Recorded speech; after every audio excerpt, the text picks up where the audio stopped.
Bonjour à tous, bienvenue dans ce nouvel épisode. Aujourd'hui, on va venir un petit peu titiller votre réflexion. Parce qu'on est sur une ère où on communique énormément sur les réseaux sociaux. Et il ne faut absolument pas arrêter de communiquer sur les réseaux sociaux.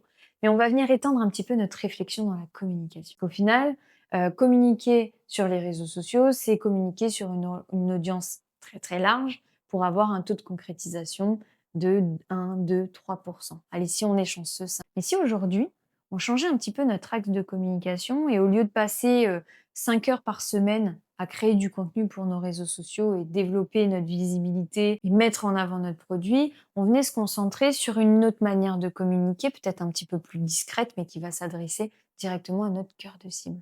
Je vais vous donner un exemple très concret. Je communique beaucoup moins sur mes réseaux sociaux, mais par contre, je me concentre sur mon cœur de cible. Ce que j'ai mis en place pour développer ma visibilité et avoir cette présence en ligne, j'ai mis en place des masterclass qui sont gratuites sur des thèmes qui sont complètement différents. Vous avez vraiment du contenu de qualité. C'est les personnes qui vont s'inscrire à cette masterclass-là. Ce sera des personnes qui sont exclusivement mon cœur de cible. Parce que demain, si toi, tu souhaites pas ouvrir d'entreprise, tu n'en as rien à faire de participer à une masterclass pour monter ton offre.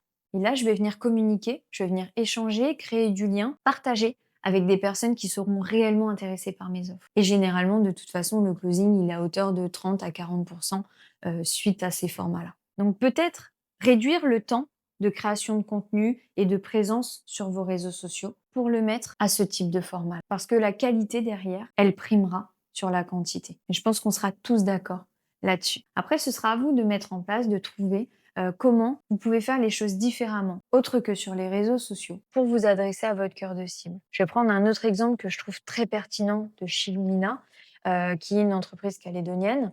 Elle est conseillère en images. Donc, elle va venir faire des tests de colorimétrie, elle va venir vous proposer des conseils dans ses vêtements. Oui, elle communique sur les réseaux sociaux, mais aussi, elle donne des points de rendez-vous dans des magasins de vêtements. Parce que son cœur de cible, il est là. Il est dans un magasin de vêtements où elle va pouvoir s'adresser directement à des personnes qui vont être intéressées. Parce que les personnes qui sont présentes dans le magasin pour acheter leurs vêtements, bah, peut-être qu'elles auront besoin d'un conseil ou deux et qu'elles n'ont jamais osé franchir le cap parce que c'était pas devant leurs yeux. Et grâce à cette démarche, elles vont oser le faire. Les réseaux sociaux, c'est très bien, ça a beaucoup de valeur, mais le contact humain restera toujours primordial pour développer votre activité. Les gens ont besoin de vous voir, les gens ont besoin de vous connaître, les gens ont besoin d'avoir cette confiance. Donc sur ce, je vous laisse sur cette nouvelle petite réflexion. Qu'est-ce que vous pouvez mettre en place comme communication qui n'est pas forcément sur les réseaux sociaux, qui va être de la communication de terrain où vous allez vous adresser à votre cœur de cible. On se retrouve la semaine prochaine pour un nouveau podcast.